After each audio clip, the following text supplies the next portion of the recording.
help the patient jump through the hoops of the insurance companies and that in order to be able to get the medication that the doctor's prescribed.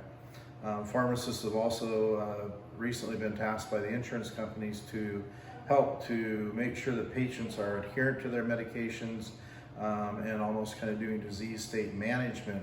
The patient can go to the physician, get diagnosed with a certain disease.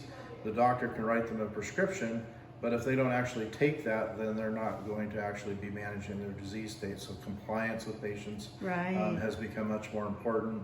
And again, we're getting into disease state management where some disease states such as asthma, diabetes, hypertension, hypercholesterol, there are a lot of different things that patients can do in addition to just getting their prescription in order to benefit them on that. And in today's medicine world, oftentimes patients and doctors don't have a long enough time to fully discuss that. So for us as pharmacists, we're actually getting into more of a cognitive service role in addition to the dispensing role in order to be able to help educate patients so that they can have better outcomes and take better care of themselves. Sure. Wow. So you have a chance to develop relationships then with, absolutely, with the people in your community that you serve. Yeah, and just like a physician or any other professional, your pharmacist is somebody that you come in and you see them either once a month or once every 3 months, depending on how often you get your prescription refilled. And so it's good to see those patients time and time again, and to be able to be an important part of keeping them healthy and keeping them going, or maybe if it's after something, a surgery or something like that, it's kind of fun to watch them progress and get better from that.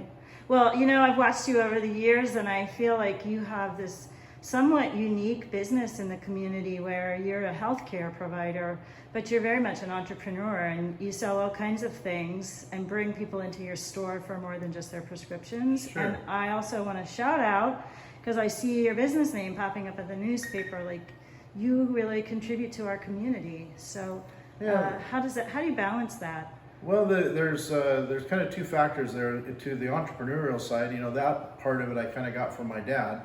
And he was always looking for a new, better way of how to do things. And that was a little bit of how we got into home healthcare equipment. We delivered our first hospital bed back in 1986 or so.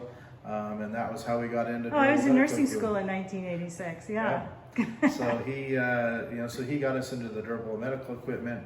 The gifts and cards and sundries are something that gives a person a reason to come to the pharmacy outside of just coming to get medical equipment or prescriptions. Chocolate, so it gives them a fun reason to come to the pharmacy, right?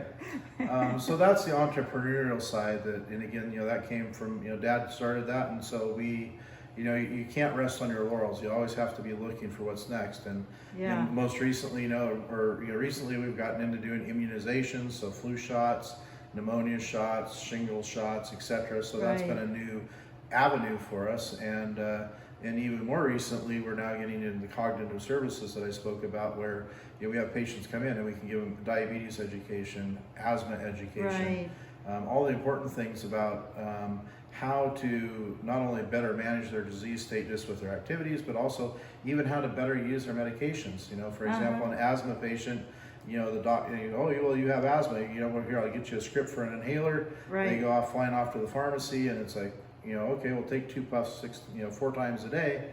That part's fine, but to be able to take the 20 minutes to go through and have a patient demonstrate that they truly know how to use an inhaler, because if the medication's not actually getting into their lungs, it's not going to do them a darn bit of good. Exactly. And then their disease state isn't going to be well managed or improved. So it's that educational component that pharmacists now are kind of becoming the ones to do that. Wow, that's awesome. In the outpatient setting. And then you mentioned seeing us in the paper, and that also is a tribute to Pops, but he always believed in giving back, and he gave back to our community in terms of his time. Working with the hospital board and other committees and that. But also, he served on the hospital board. Giving back to giving back financially, and so we as a corporation embrace that spirit, and so that's why we have a charity of the month program that we do. So we pick 12 different charities for the year, and then each month we take a portion of our OTC sales that go to that. You'll have a T-shirt day for employees where they can wear a T-shirt and pay $2, and Yeah. they can, that money goes towards that cause. So again, you have to support those people who support you.